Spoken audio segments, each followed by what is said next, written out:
Hello. Once again I come before you as a representative of the Illuminati. You may call me the Man. Well, one of our viewers asked, could you explain a little bit more about the history, purpose, and goals of the Illuminati? And I can't think of anything else I'd rather talk about, actually. I'm very proud to be part of this organization. And the almost 300 years that we've existed, we've really done a lot to help shape mankind and develop us to a brighter future. So, sure, I'll be happy to. The Illuminati was founded in 1742.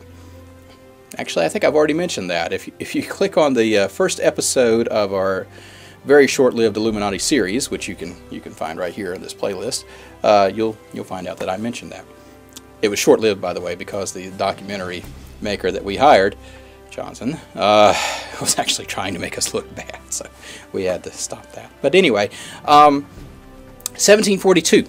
It was founded by a fellow that we call the Founder, and I know that's kind of vague, and it's at his request that we don't use his name, actually, because he has discovered and looked into our future quite a bit through the, I'll get into that in a minute, that human beings will eventually discover time travel. And we are actually on track in the next 100 years to discover that. Now, we're not worried about people going back in time and changing things, because the past is the past. You can't really change anything in the past. However, you can watch it. And our founder said in his diaries several times that he was being watched by people in strange clothing.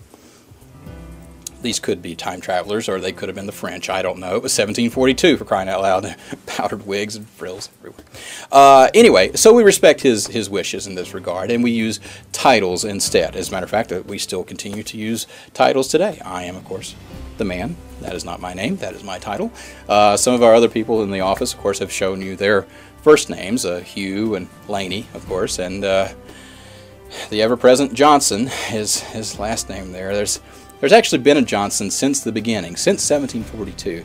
Of course, back then it was Johansson, and then, of course, when they came across the pond here to the United States, it became Americanized. But we've got a Johnson, and we can't seem to get rid of. But anyway, yes. So 1742, our founder found some writings from the Sumerians that only he was able to translate at the time, and he discovered that there was in fact a guide and a remembrance of an alien race that had visited the Sumerians. They're so-called gods, the Anunnaki.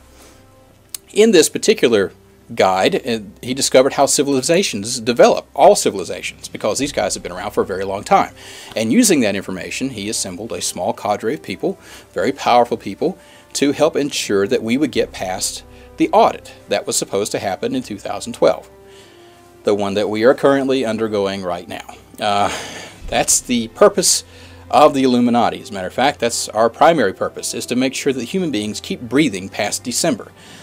Because the Anunnaki, they are, currently deciding that. Back then, it seemed like, kind of a pet project, really. Now it's become very real, because they are here, and they are watching, and I think we're doing okay. I really do. I think the Olympics is actually it's going to help put us over the top. So we're all working together and friendly competition. I think that'll work. Anyway, so the ultimate goal, however, is that if we proceed past December as a species, that we continue to grow into a more mature, non-self-destructive race. And to that end, of course, throughout the history of the Illuminati, we have always been working against, totalitarian governments. Initially, it was kingdoms and such, and back in 1776, for instance, people started whispering that we existed, and there were other people starting to lose power, empires and kingdoms and such, and so people started looking for us, people in power who didn't like losing power, and to that end, of course, we invented a second Illuminati, a guy named Adam Weisenhoff. Anyway, he came together with a bunch of other people who had huge egos and decided that they were going to pretend to be the people who controlled the world. I mean, most of these guys came out of the Masons and stuff, so they're already busy working together in the first place. And I'm afraid the egos got a little bit out of hand, but it helped take the heat off of us. So if you look up the Illuminati on the internet, you'll probably find that Illuminati, and that's not exactly the Illuminati. That's the faux Illuminati that we created, so the real Illuminati could actually continue to be the Illuminati. And anyway, you get it, right? I mean, because we've always been about freedom. That's us. And we had to get rid of a lot of these totalitarian governments, and we had to hide in the shadows to do such a thing. That's who we are. We like people who are free because free people are easier to control.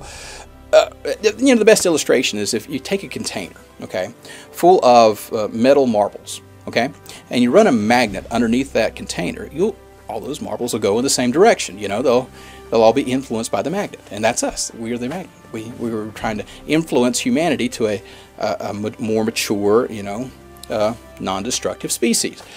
But if you take that same container and you put some of those marbles in a cup, when that magnet comes through, those marbles aren't going anywhere. And of course, those cups are totalitarian governments. And so even to this day, we're standing against totalitarian governments all over the world, trying to influence culture and people, individuals, to be in the right place at the right time to help, free more people. Because the more people are free, the better off we all are. And anyway, so that's our goal. If you look at world events today and you see something that makes people more free, well, chances are we're behind that. If you see something that makes people less free, that's not us. That's not our goal, because we're trying to influence as many people as we can. Because this audit it's getting close to a critical time, and we're not exactly sure how things are going to go one way or the other. And what? It's a message from the Anunnaki. We would like to thank the human race. Oh, that's good, for ignoring the film about your military battleships destroying alien invaders who splash down in your oceans. That's a little disturbing. I wonder what that means.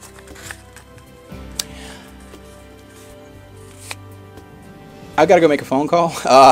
When you see those chemtrails in the sky, relax, breathe deeply.